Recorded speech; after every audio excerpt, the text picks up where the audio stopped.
Hey, welcome back. This time I want to explore a topic that's kind of like an after party to the last video on generative AI. And I'm going to do that by looking at the Backrooms. Now really, this isn't technically an after party because it was by thinking about the Backrooms that I really began to think about generative AI in general. But I do want to attach the previous idea to a media concept because it is always more interesting and more accessible to try and take ideas and present them through some kind of media engagement. And so what I'm going to do is I'm going to look at the Backrooms generally. Of course, you have to talk about Kane Pixel's work because it's so influential. But I'm going to take the general concept of the Backrooms and relate it to other media like HλLF and Blame, and then just sort of think about this core idea that I want to present to you, that the Backrooms are an entity of cosmic horror. And that will sort of be the central focus of how everything connects together. The first thing I want to do is connect the Backrooms with HλLF. In two of Kane's videos called Backrooms Prototype and Backrooms the Third Test, we see how the researchers first interact with the Backrooms from some kind of scientific experimentation. Now the YouTuber Red, who has made some great videos on the Backrooms, the psychology of Ivan Beck, and her life form and green light theory, already cover sort of what the experiments are. But what I really want to point out is that Async's research is very reminiscent to Black Mesa's research with the anti-mass spectrometer. Both of these research experiments are tapping into other realities or dimensions and have terrible unintended consequences. With Black Mesa, we already see them making expeditions into Zen, which they consider a border world. The Black Mesa incident specifically became a threshold, a defining moment that catalyzed a huge catastrophe. The resonance cascade is this runaway quantum portal event, and so beings from Zen can teleport into Earth, and these portals are not in the control of humans, and the consequence is that Zen creatures can teleport into Earth, largely thanks to the Nihilith. This is actually the complete opposite, or the inverse, of what Async is doing. Because yes, Async is also tapping into the Backrooms, this other dimension, but Async has their own version of a resonance cascade. Their event where they successfully tap into the Backrooms full time with their own threshold actually initiates a kind of quantum apocalypse that opens null zones across Earth, or at least across California, so that humans actually slip into the Backrooms unknowingly. A null zone and a portal are actually very similar concepts. One might describe the experience of slipping out of your reality, and the other might describe how you emerge into another reality. But even if that's not strictly the case, one of the interesting connections is the use of green light to show this kind of use of portals to transport into a new dimension. What HλLF does is that it uses its portals and its resonance cascade to emphasize the aliens who invade Earth. And the Backrooms actually invert this relationship. It emphasizes the space that humans fall into. So it's a very interesting dynamic between those two media, both arising from scientific experiment and both catalyzing the end of the world.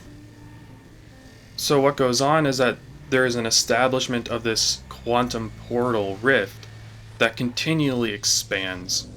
And in the case of the Backrooms, we see that this is actually a runaway event that you can't fix. And it is persistently creeping up in size as time goes on. So, for the Backrooms, what starts with an experiment in the San Francisco Bay Area is now starting to eat up larger swaths of California. And despite how small that might seem at first, it's only the beginning years of this catastrophe, and even then, if you were to enter into a maze even half the size of California, that scale would be far beyond your ability to understand it. But we can ask a very simple question. Okay, well, what happens if the Backrooms keep expanding? What would that look like? There is a manga called Blame that offers one potential view into this idea. In Blame, it has a Backrooms kind of physical space that's more cybernetic in aesthetics, that has slowly been growing and devouring everything in its path. And this is said to be the size of Jupiter's orbit. Not the size of the planet, the circumference of its orbit around the sun, meaning that Blame's version of the Backrooms, or Blame's predecessor to the Backrooms, takes up a majority of the solar system in terms of size. So if the Backrooms keep growing, it is plausible that not only will it devour the entire Earth, but it could devour most of the solar system soon after. Now, what makes the story of Blame a really interesting comparison with the Backrooms is how it shows that living creatures need to adapt and change as they live within this growing structure, this combination of cybernetics and real life. And within the story, there is this rare treasure, the pure genetics of a being that was uncorrupted by this environment, a memory of what we were like before this space expanded.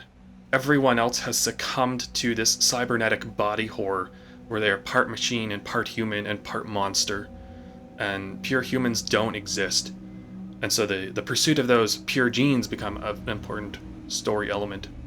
If we were to try and adapt that into the Backrooms are not cybernetic in their aesthetic, but they do hold some kind of fungi or mold creatures, and we can begin to think about what would humanity look like if it had to live in the Backrooms and it had to adapt. The idea is that this fungi or mold body horror actually shows that humans may not be able to survive, and that humans can only suffer the corruption that comes from living in this space, becoming a post-human life form, which we'll talk about a bit later.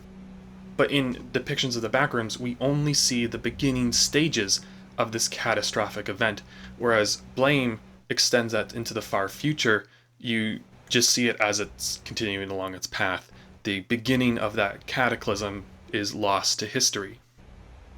By comparing the Backrooms to this media, you begin to see this very interesting phenomena where the emergence of a concept like the Backrooms can show in hindsight how it connects with other media that seem to anticipate it in some degree.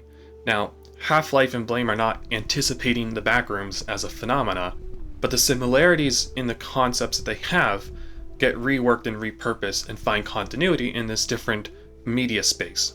And I think it's helpful to shift gears a little bit and say, we should start thinking about the Backrooms not as a setting, but as an entity in its own right.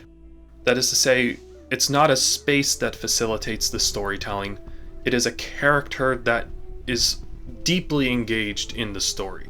One of the things that remains front and center across all Backrooms media is that the Backrooms itself is the mystery that needs to be solved.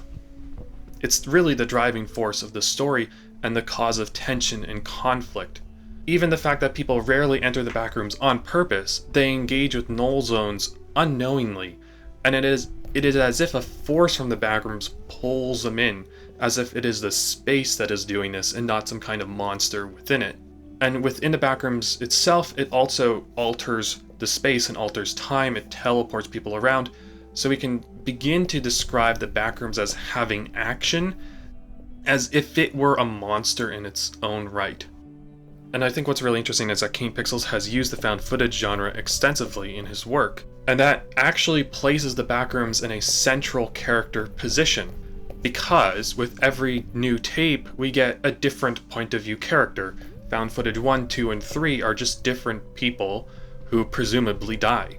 And so the consistent character that reoccurs throughout all of them is the Backrooms. Even other reoccurring characters like Async and Ivan Beck and some of the researchers are still less emphasized because they do not appear across all of the media. And what could be happening is that Kane is creating an extensive prologue to set up the context through which we can explore characters like Ivan Beck and the researchers more extensively. Maybe that's what his movie is about. But as of right now, the main consistent character across all of his work are the Backrooms themselves. And you can kind of see this in Kane's other work, The Oldest View, where the main character seems to be the shopping center itself and how it is personified, for lack of a better term and understanding, in The Giant. And so let's just sort of work with this idea that the Backrooms is a monster, and let's consider it a monster of cosmic horror. Now, it's very easy to assume that cosmic horror really means the involvement of aliens or the involvement of eldritch abominations, but that's not really truly the case. If we dig a little bit deeper, we'll find something really interesting. The word cosmic, in its Greek heritage, through its Attic form kosmos, actually means order. An order as in the natural order of the world or the orderly arrangement of things. And over time and in philosophy, it does start to talk about the world and its parts, but that comes from this idea of how is the world ordered and structured. And so you can take the word cosmos and translate it very literally to describe the world or the way that nature is arranged, but you can also take it more metaphysically to describe human perspective, human worldview, how the human mind is contextualized by the context or environment that it is found in. Or, to put it in another way, it's the status quo. So the word cosmos and status quo kind of refer to some of the same abstract ideas. And it is that vector that cosmic horror attacks on. So I want to explore the Backrooms as cosmic horror following this perspective. Now, the classic author to analyze for an understanding of cosmic horror is H.P. Lovecraft. Look, Lovecraft is well known, and he is often pointed to. So let's just try a different approach here. So let me ask this question. Have you ever thought about Lovecraft's racism and how it impacts his cosmic horror? Because when I sit and think about Lovecraft's racism, it's really bizarre to me and kind of ironic. So I want to take time to explore this weird rabbit trail. So here's the thing. Racism is actually not a very precise term. It is a common term. It is a catch-all term for all kinds of attitudes and behaviors. And in online spaces, it is very easily just thrown around as a propaganda term. If you don't like someone, call them a racist. Lovecraft, in a more precise way, has an Anglo-Saxon superiority, where he believes that this English-German culture people group are superior to others. But that superiority is not just genetic, but it is tied to the intellectual culture. So Lovecraft hates the Dutch, which are a very similar genetic people group. And one of the reasons why he dislikes the Dutch is because they lack the very scientifically focused ideology that you find in 19th century Germany and England. And there is this combination of the English-German person, whether they're American or British or German. The English-German-American descent is also included in this. But that is combined with his idea of a man of science and reason. So this very early scientism ideology is baked in, and it creates a very modernistic approach to crafting a character. And so we need to recognize that the inferiority people in Lovecraft's perspective are not deemed so based on genetics, but also on their ability to interact with the up-to-date science.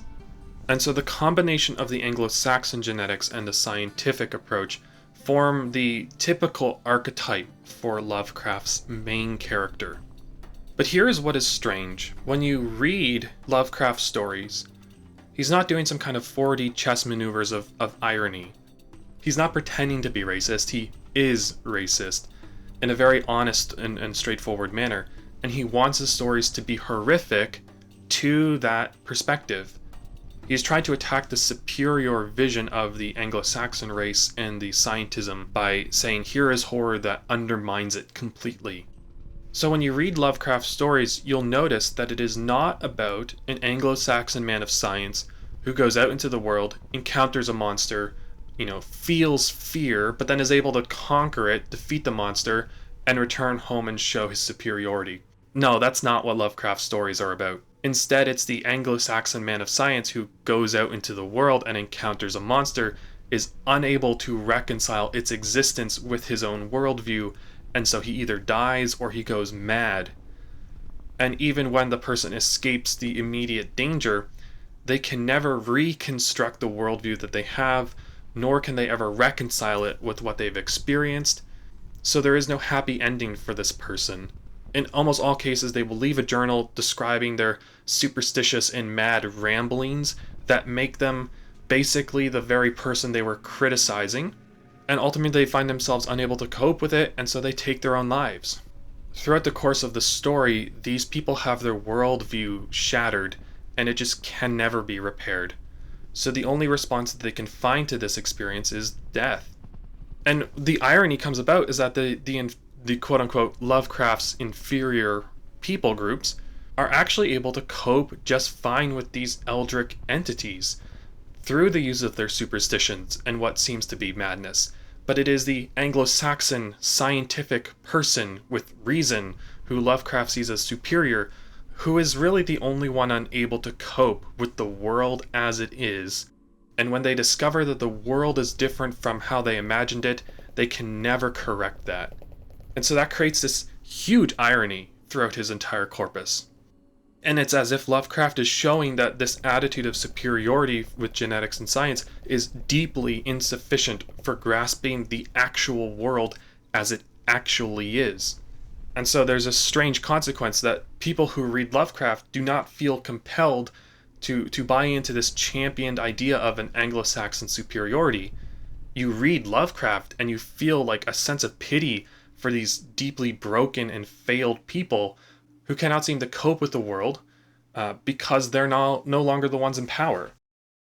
So that's sort of the prologue. So what is the actual horror?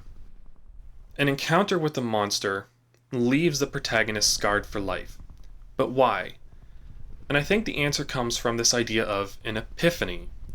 The existence of the monster reveals something about the natural order that was previously unknown. And that epiphany shatters the concept of what the world is, and that shattering of the world is the horror. So when someone meets Cthulhu, it's not because Cthulhu himself is horrific, it's because of the implications of his existence that makes it horrific. And what is implied is a different order of existence, and thus humanity's place in the world also fundamentally changes. So when we read in the Call of Cthulhu this quote, "The most merciful thing in the world, I think, is the inability of the human mind to correlate all its contents. We live on a placid island of ignorance in the midst of black seas of infinity, and it was not meant that we should voyage far." Our understanding of the world as humans is so small, and we are just unable to correlate all of its elements. And the moment that we start to expand our knowledge of the world is the moment that we start to go insane. And so this is another really interesting sort of tangent here. Cosmic horror, as Lovecraft uses it, is very naturalistic or evolutionary. It assumes that humans can only exist in certain environments that allow for its existence. They evolve to adapt to certain contexts.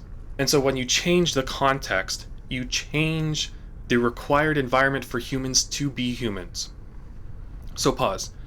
I think there's a really weird connection here. Lovecraft's quote from the Call of Cthulhu, if you take it and map it onto Darwin's adventures among the HMS Beagle, and then you explore how he looked at the finches at the Canary Islands and the Galapagos Islands in the midst of this Atlantic Ocean, you can kind of see how Lovecraft is sort of using that image to talk about humanity as a whole. We are on a placid island in the seas of infinitude, just as Darwin was on the Galapagos Islands in the middle of the Atlantic Ocean. And this discovery of something new brings, instead of bringing about this kind of revolution in science, it brings about this terrifying horror. Now that's just kind of like a weird forced reading of the text, but I think it's so interesting. Because what we can take from this is humanity is like the finch. We are evolved to fit our environments. And so our concept of a worldview, of our mental sanity, can only exist in the context of an environment that allows for it. So you attack the cosmos, and thus you attack the foundation for human life. And this means that humans can only really be human within a certain order, a certain cosmos. Outside of that relationship, you can't maintain your sanity, you can't maintain your reason. You go mad, and you lose your humanity. So what happens is that when a monster like Cthulhu appears, it fundamentally alters the concept of a cosmos. And so it fundamentally rearranges how humanity relates with its environment, and it causes humanity to exist in an environment that is inhospitable for its existence. And so by nature, humans will go mad and insane just because of the existence of the monster.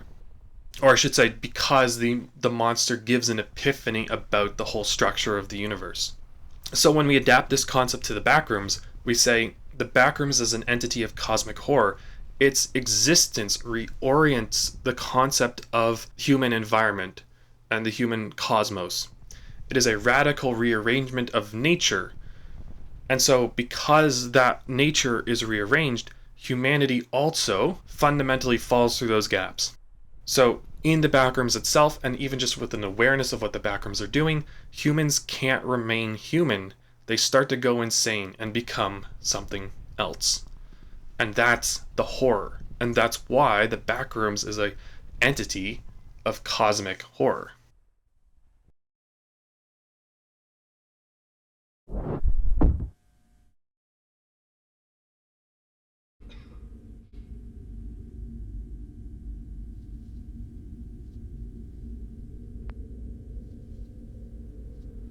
And it is at this point that I want to comment on the background video. This is from the Backrooms video game called The Complex Found Footage.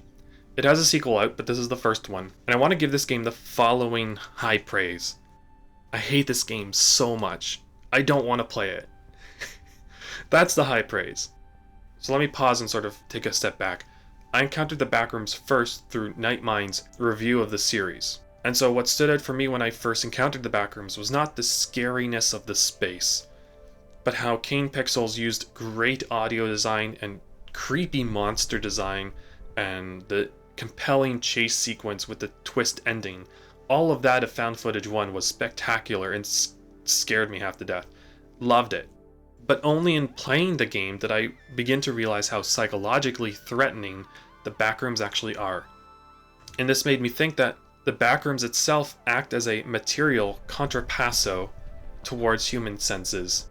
Now, contrapasso is a term that describes how eschatological punishment is adapted to the crimes committed by the person. So it arises specifically from Dante's Divine Comedy in the Inferno and Purgatorio. The way you sinned is the method by which you suffer. So if you lusted with your eyes, something to do with the eyes will be your punishment. And you can use this concept to explore other texts of that same genre, such as the Apocalypse of Peter. But for our purposes, we're sort of eschewing divine punishment. We are going to be using it to talk about how the Backrooms attacks humanity's ability to create spatial and metaphysical sense of their surroundings.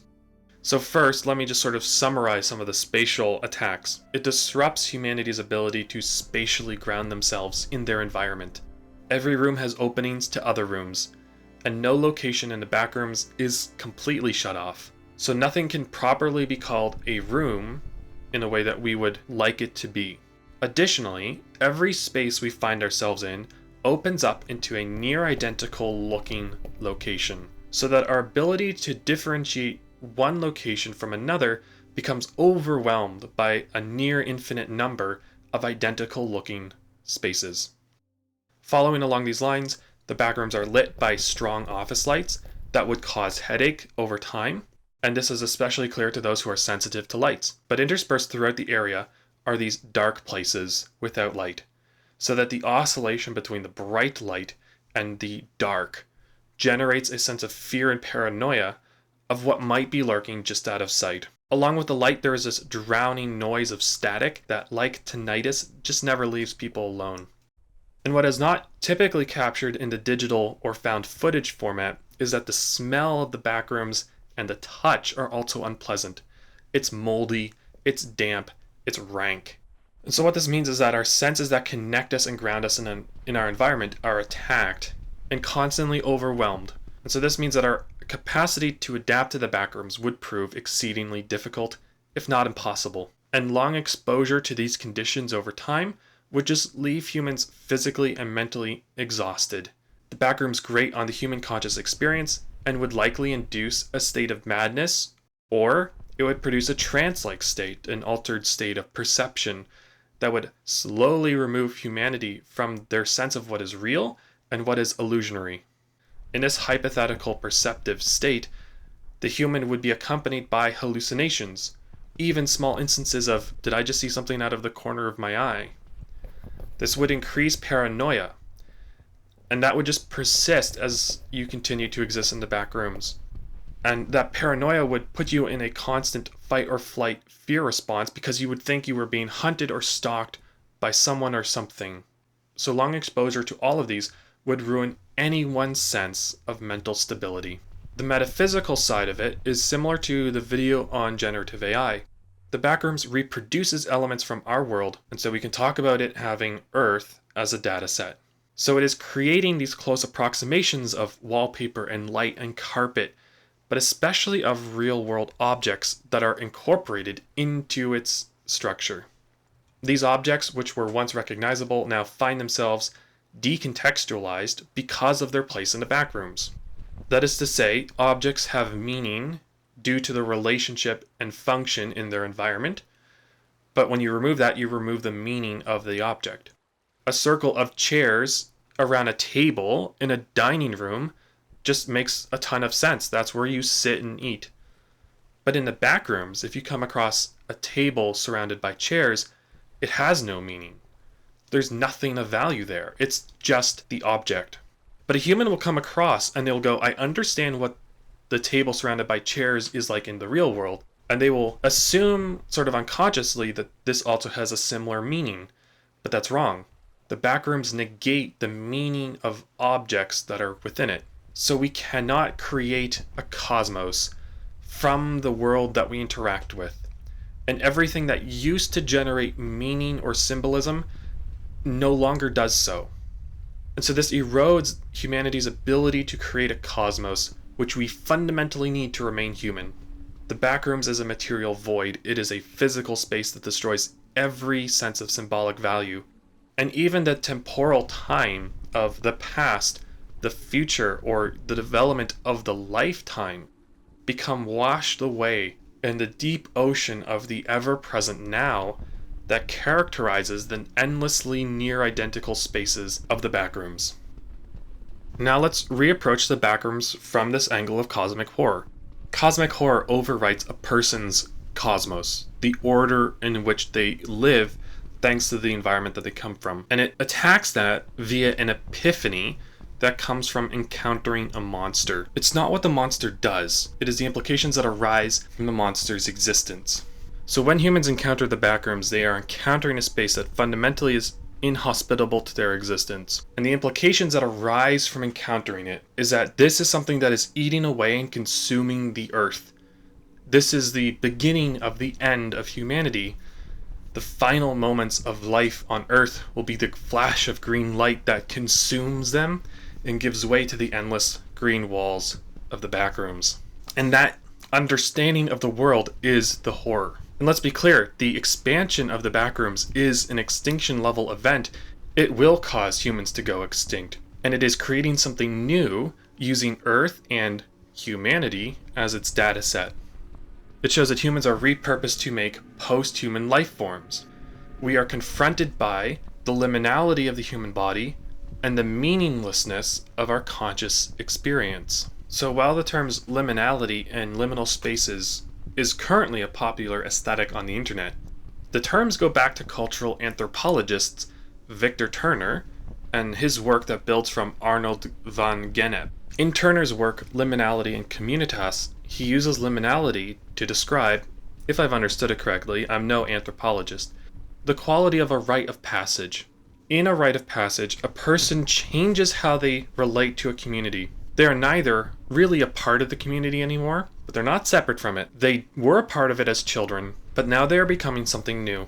They're shifting into a new capacity as adults. So a neophyte goes through a liminal period until they become a fully fledged member. So this use of liminality is not quite the same as the aesthetics that seek to recapture lost moments of the nostalgic past. But if we take it along with the backrooms, we can see how it offers a horrific twist to the liminal rite of passage. Only the human body retains the liminal experience. Humanity is the child, and it is going through the backrooms as a rite of passage, but it is not coming into adulthood. Only the human body retains this liminal experience. It goes from under the control of human consciousness into a new form as a foundation for this post-human life. The human consciousness does not experience this, it only encounters death. The conscious experience is simply thrown away as useless waste. Thus, by encountering the post-human life forms, humans can receive an epiphany about this new reality. Your experience is meaningless. The fate of humanity lies in the fate of its body as a foundation for a post-human life form. You are unwelcome in this world, but your body sure is. This revelation is nihilistic, deeply nihilistic, but it is cosmically horrific as well. Humans are not special. We're not great. We're not an enemy. We're not even prey. We are just material, building blocks for something else. And so what is really interesting is that when we encounter Cthulhu in Lovecraft's work, and when we encounter the Backrooms, we encounter the same kind of revelation about what humanity is, a meaningless existence. And so those are very eerily similar, and shows how they're connected through this link of cosmic horror. So look, here's the thing. I don't like long conclusions or endings. I could continue on, but I really don't want to. And I really can't say everything I want to say in a video, so I'll compromise with just a few reflections. What I really want to see, in a selfish kind of manner, is a Backrooms project where the point of view character actually escapes the Backrooms. They get out, and then they find themselves unable to cope with the real world. So now that they've seen the Backrooms, and they begin to think about that experience, they realize they cannot come back into the world that they left. They deeply lose touch with the world around them, and they descend further into madness. And it's basically the idea that the horror persists even when the person escapes, and they slowly begin to see other people go into the back rooms. That only increases this sense of horror. There are a ton of challenges that are facing the Backrooms as a horror concept, but I'll just pass all of those by. I'm sure other people have talked about them better. So instead, let me end with this weird left turn reflection. Jean Baudrillard, in his work Systems of Objects, argues that interior decoration reflects the mindsets of different generations. People who grew up with sparsity will decorate their space lavishly, but those who grew up in abundance may often adapt an aesthetic of minimalism. And that's really just an oversimplification to his idea. But the question then becomes, how does the interior design of the Backrooms reflect the mindset of millennials and Gen Z? What makes the Backrooms conceptually different from an endless underground cavernous maze? Why is it that the visual presentation of the Backrooms becomes important for the concept? And why does it take on the second job as an art gallery for liminal spaces? So we've seen the pool rooms rise to become very prominent in the Backrooms space.